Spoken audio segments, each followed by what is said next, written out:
Launchpad, the unique radio show and podcast that celebrates new book releases and the authors that created them. Now, let's take off with your host, Grace Sammon.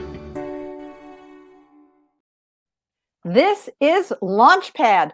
Welcome to episode 25 of the Launchpad series with Joanne Greene, Leslie Johansen, Nack, Kyle Robertson, and Suzanne Salenger. Suzanne was not able to join us today, but we'll still be talking a little bit about her book. And so if you have questions for any single one of these fabulous authors, I hope that you join us in the chat. Ask questions, make comments. We're always excited to be live at the Bookish Road Trip, and then we air at Authors on the Air Global Radio Network. This show is going to be particularly interesting. We're going to be talking about memoir. We're going to be talking about contemporary women's fiction, historical fiction, navigating the healthcare system, and our own personal sagas. We'll also figure out about what it means to be in the right or the wrong place at the right or wrong time. So on behalf of Mary Helen Sheriff, the author marketing coach, and myself, Grace Sammon, welcome to Launchpad. Let's start by introducing you to these amazing authors. We have Joanne Greene with her debut, By Accident, a memoir of letting go. Leslie Johansen Nack with her debut novel, but not her first book, The Blue Butterfly, a novel of Marion Davis. And Kyle Robertson with her debut, White Picket Fences. As I mentioned, Suzanne Salenger was not able to join us today, but she has a fascinating look at the healthcare system called Sidelines, How Women Can Navigate a Broken Healthcare System. So welcome to each of our guests. It's lovely to see that we have audience members. Welcome, welcome. We're so happy to see Michelle Ann Waite, and Lee Bukowski, and I think it's as well Barbara Conry. So we have several people who are joining us live. Hey, Joanne, let us start with you. Tell us about By Accident, a memoir of letting go. Absolutely. My pleasure, Grace. And thanks for the opportunity. So I think I'm a one book gal because I always knew from growing up all through my career in radio broadcasting and some in television as well, that someday I might write a book. And I had a 10-year period in my life that was so tumultuous and from which I learned so much that I decided this was my story. I had to write it and share it. And I have a very short attention span. So the fact that I was able to wrap my brain around a project that took years and actually complete it is rather astounding to me. The short story is this. I was a person in constant motion, needing to control things and needing to be the best at whatever it was that I was trying to do, be it a news anchor, a talk show host, a mother, a daughter, a sister, a wife, all of it. And I kept going and going and going until the end of the evening where, like a cranky 3-year-old, I would crash. And speaking of crash, what happened when I was 58 years old is I was leaving work, walking across the street in a crosswalk in broad daylight. A car stopped for me, and then a truck came at 50 miles an hour, plowed into that car, which hit me. Thankfully, the car that hit me was a sedan because it hit me at a low enough point on my side that I flipped up onto the hood. And that car was catapulted 50 feet down the street. I fell off onto the ground and I knew that I was alive, but not much else. And the recovery was arduous, both physically and psychologically, but mostly what it did is it taught me lessons that I was, for some reason, not able to learn at any other point in life, which involved how to live in gratitude, how to be still, how to ask for help and allow people to help me. Wow. Well, I want to hear, and many others.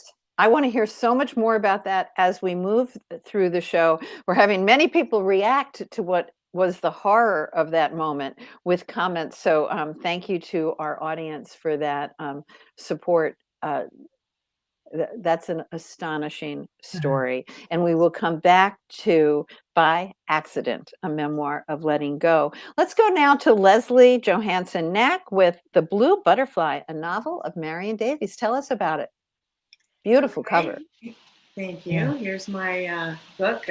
This is my second book. It's historical fiction. My first book was a memoir, and I really thought I would write another memoir, but I got inspired by Marion Davies when I was on tour at Hearst Castle. And we had company. We went on a tour. We were standing in the Gothic suite upstairs when the docent said, "Did you know that Marion Davies loaned William Randolph Hearst $1 million in 1937 and saved him from bankruptcy?" And I was like, "No. How come we don't know that?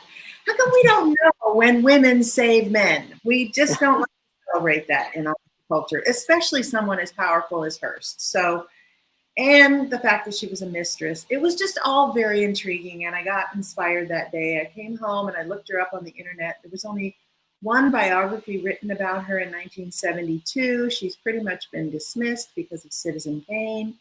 And I thought, I need to change that. And so I started researching her life, and that's how the book came to be.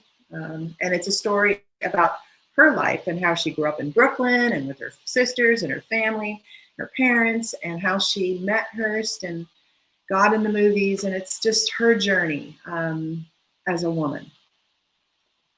Well, I want to know more and more about that. I've been to Hearst Castle. That swimming pool alone is, it's worth the price of admission.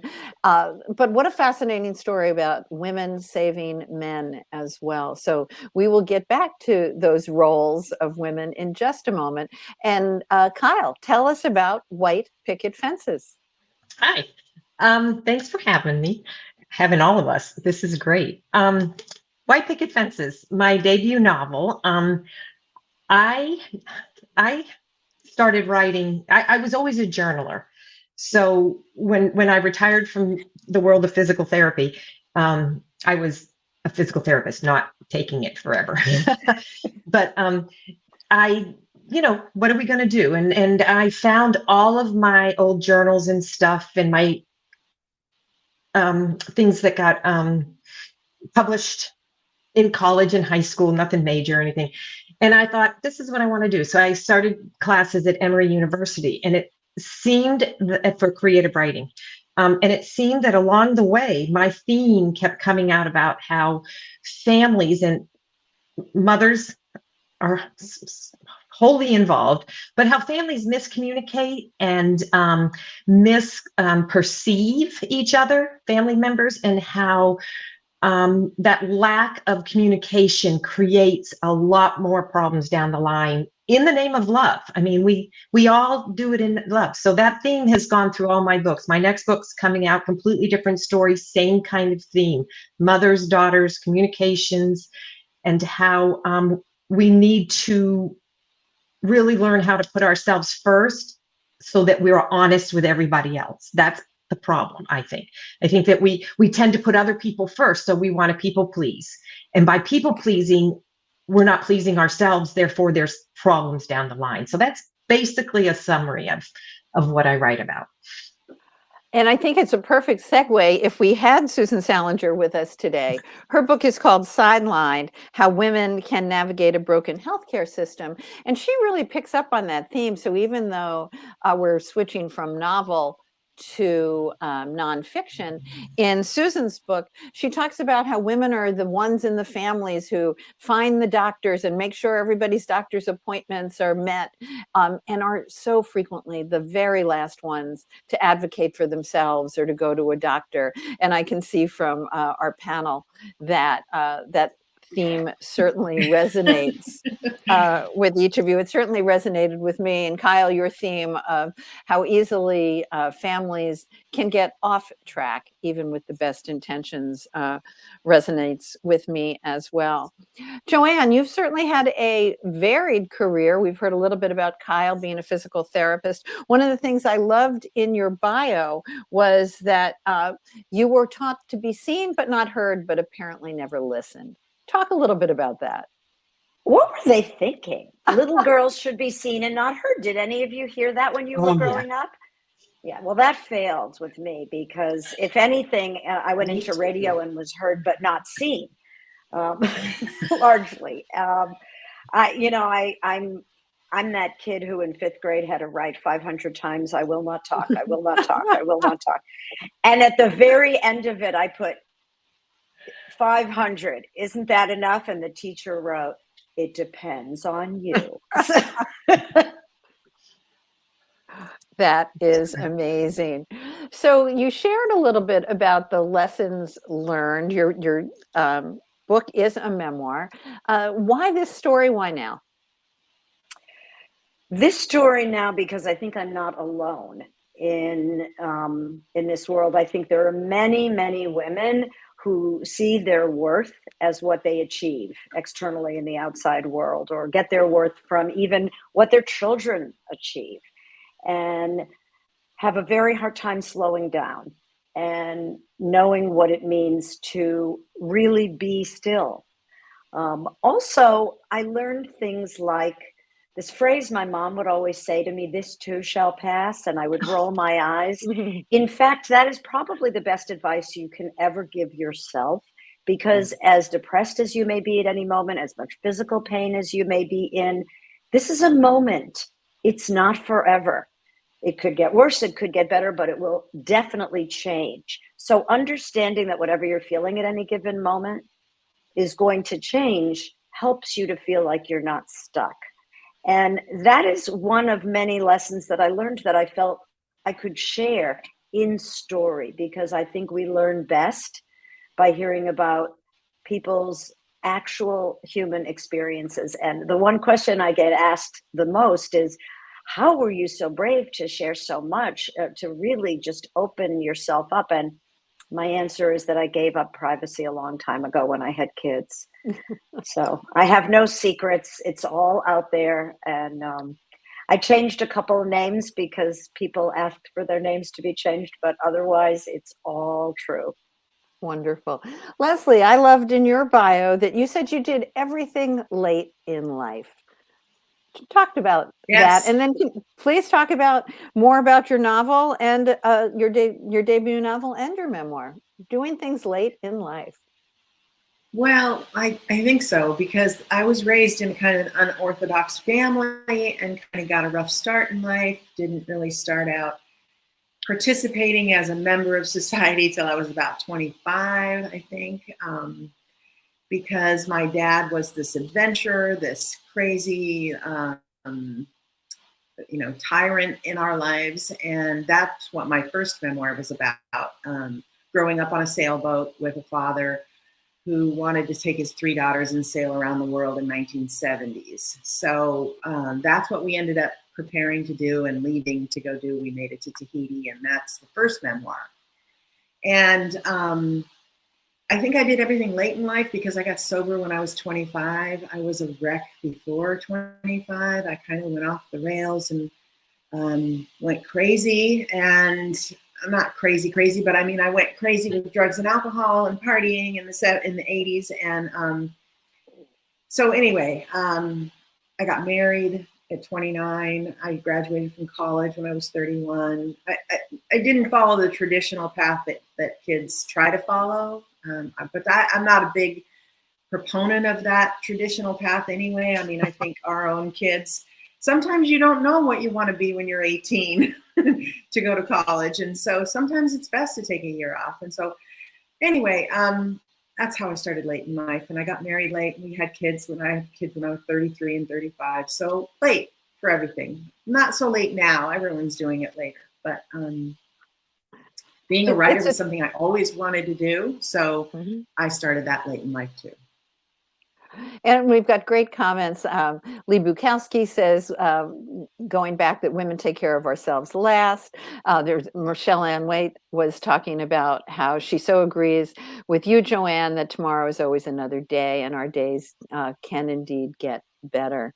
So going to you, Kyle, I loved that in your bio, you said that you're the kind of person who jump in with fingers crossed kind of girl. How has that worked for you? Well, I'm a Virgo with ADD, so there's a lot going on in my head that struggles. But yeah, I'm up for anything. I love to learn. I love new things. I always lived by the adage, never live the same day twice. I'm kind of trying to slow down from that now, but I do try to make something different every day. And my creative writing coach program came out of jumping in with fingers crossed, and it's been great. So writing the novel has writing White Picket Fence has allowed me. It took me 5 or 6 years to get. I actually have 4 novels written, and which is crazy, I know, and they're all at different stages. But if my child wanted a published book 10 years ago, it would have been published in a year. Mm-hmm. No doubt about it. Hands down, I would have made it happen. It's this late life thing that there's so much going on in my head that it's slowed the process down for me. But it's okay because I love learning. And now that I've got my first one out, I'm ready to roll. I think women need permission, and I write about this. Mothers need permission to go, to be them. And we always put everybody first. In White Picket Fence, Julie, the main character, she put her family in first so long and wanted that white picket fence, but kind of realized how that can fence you in. And I feel women do that to themselves quite often. Yeah. So Indeed. Joanne, you talked a little bit about slowing down, and Kyle Ann just talked about it as well. What are the merits of slowing down, and how does that get demonstrated in your book, By Accident, a memoir of letting go? More balance in life, I think.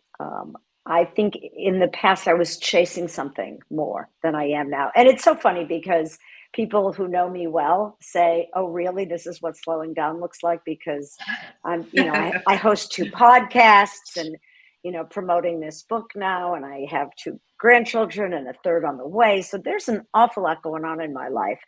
But if I had to say it in a way that might make sense to people, I no longer have to decide on a given day if I'm going to do yoga or take a hike.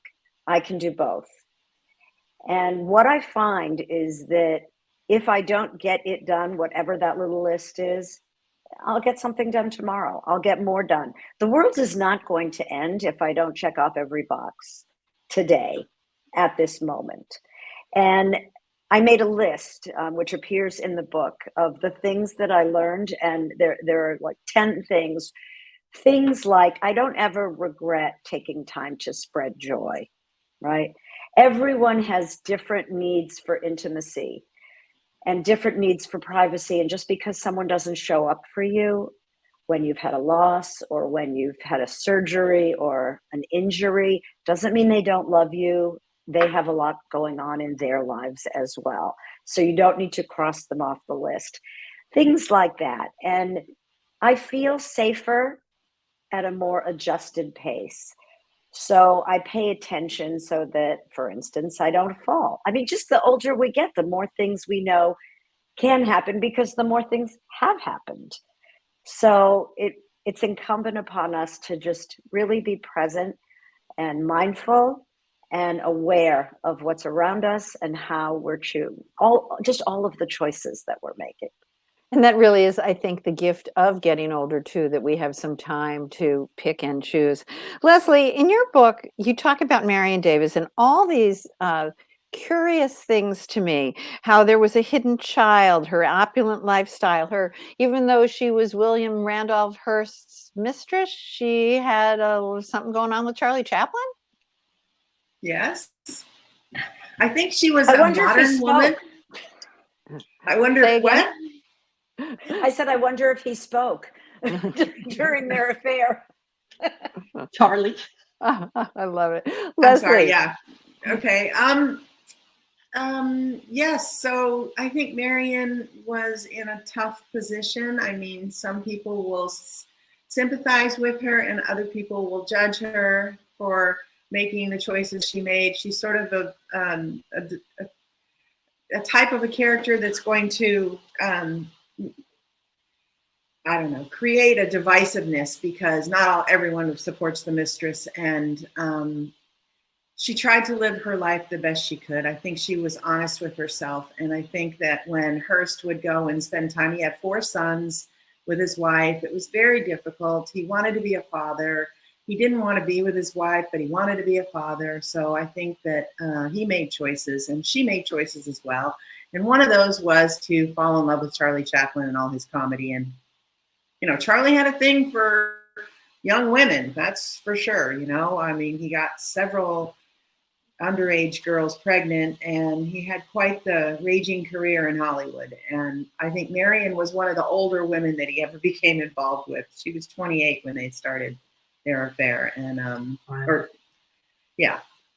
And anyway, so it is a fun part of the book, and something that's not really been discussed or brought out very much, because everyone at the time was very private and nobody talked about those kind of things. And the only way we know it really happened now is because all of the people in their world, the satellite people, the directors, the costume designers, the people that were in their world at the time witnessed it. And they had subsequently written books and talked about experiences with Marion and Charlie. And so, you know, it was a fun part of the book to read. And some people have said, oh, you should write a whole book about Charlie Chaplin and Marion Davies. But I don't think I have the passion for that.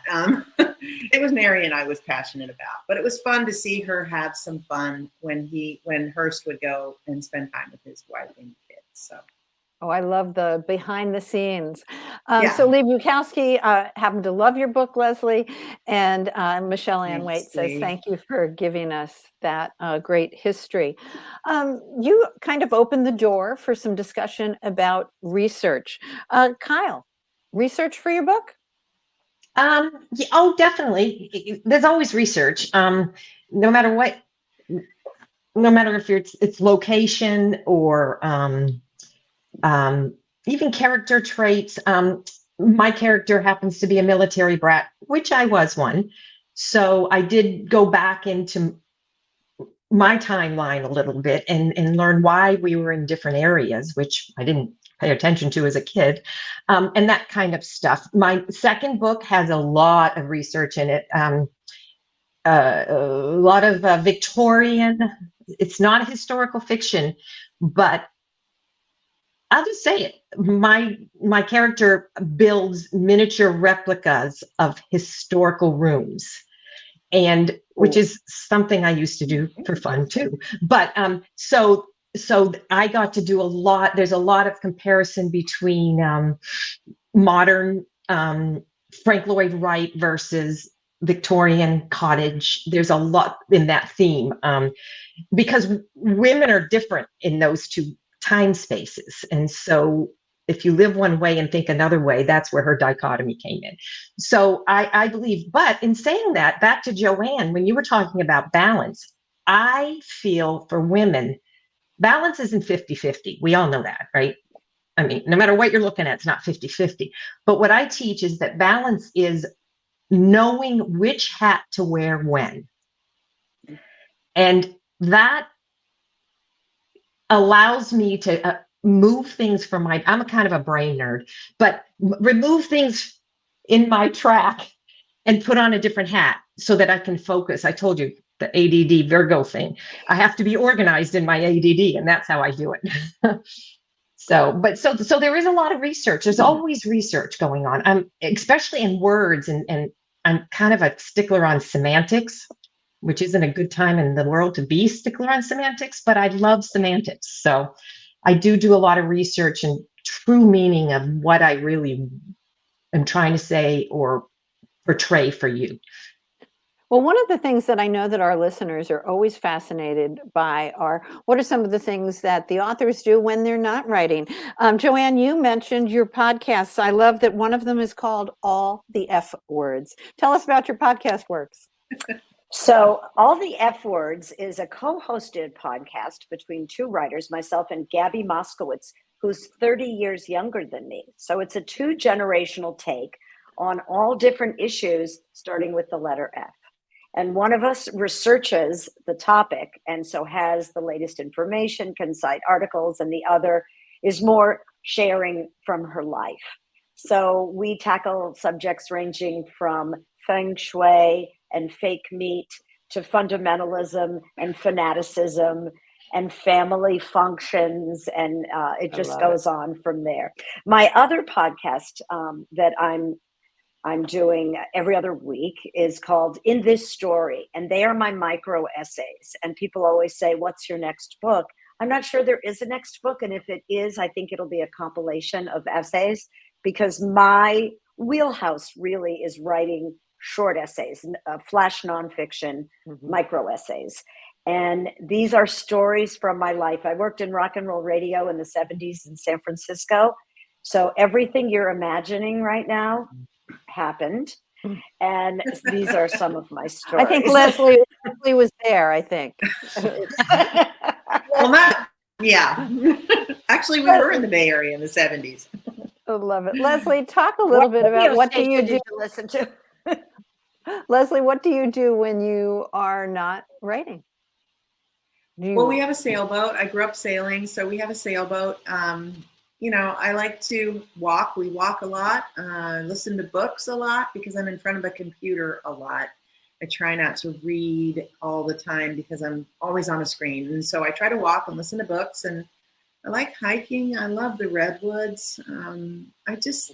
I'm spiritually connected to nature and really feel connected. Like, I wish we could do more for nature, and I wish we raised our children to respect nature more in this country, because I think it's a thing. And you're in a beautiful part of the world. Kyle Ann, you are involved with the Women Fiction Writers Association and very much in your home area. Will you talk just briefly about that? Yes, there's about a dozen girls in the area, women that come into my house once a quarter, and we try to talk about a craft subject and a business subject. Sometimes it goes off. We have a wonderful girl that writes for the wine enthusiasts. She brings wine every week, every time. But it's very good. It's a great commodity. We ran up to Tampa for Mickey's book launch. We support each other. We were doing tent events together in the area. We're doing whatever we can for each other, in all honesty. It's like, if you need a review, tell me what to write, I'll write it. What do you need from me? I'll do it. And that's what we do for each other. Well, that's the power of authors supporting authors. Excuse me. One of our listeners was saying that it's great that you're writing about the things in the 70s because it is so relatable. Yeah. We have just a few minutes left, so I want to just go very, very quickly around the room, starting with Joanne. How has writing changed your life? Oh, my goodness. I'm having the time of my life. I am happier than I've ever been at any other point in my life, and I'm feeling more like me, and going around and meeting other women who are older and have gained wisdom from life, and sharing experiences is just the richest thing. Wonderful. Leslie, same question. How has writing changed your life?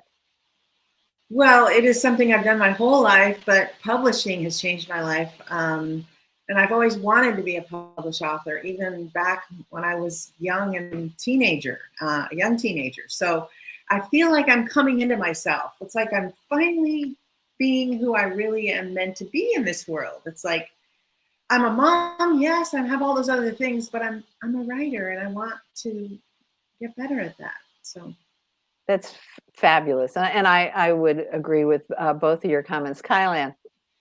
Well, I went back to school and got my creative writing certificate. And it, like I said, if it was for my children, it would have been done years ago. It's hard to put myself first. I have 7 grandkids and 4 kids, so I travel probably once a week, every month, to Massachusetts, North Carolina, or Georgia. And I love coming back and being alone now because I have stuff to do for me. And it has been enlightening. This is great.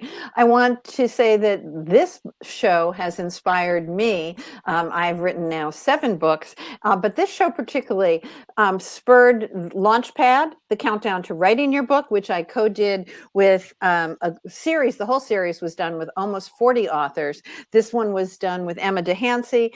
Launchpad, the countdown to publishing your book, which I co-did with Stephanie Larkin, and our last one, which I love doing with Mary Helen Sheriff, our author marketing coach on marketing. So I love that we continue to grow throughout our own journeys. And I'd like to thank our viewers who were with us today. Hello to each and every one of you. Joanne, Thank hold you. up your book, By Accident, A Memoir of Letting Go. This one. There you go. Leslie Johansen Nack, The Blue Butterfly, a novel of Marion Davies, and Kyle Robertson, your book, White Picket Fences. Thanks to each of you. I'm sorry, Suzanne Salenger, with her book, Sidelined, How Women Can Navigate a Broken Healthcare System, could not be with us, but I'm so glad that every one of you were. Thanks so much for being here on Launchpad.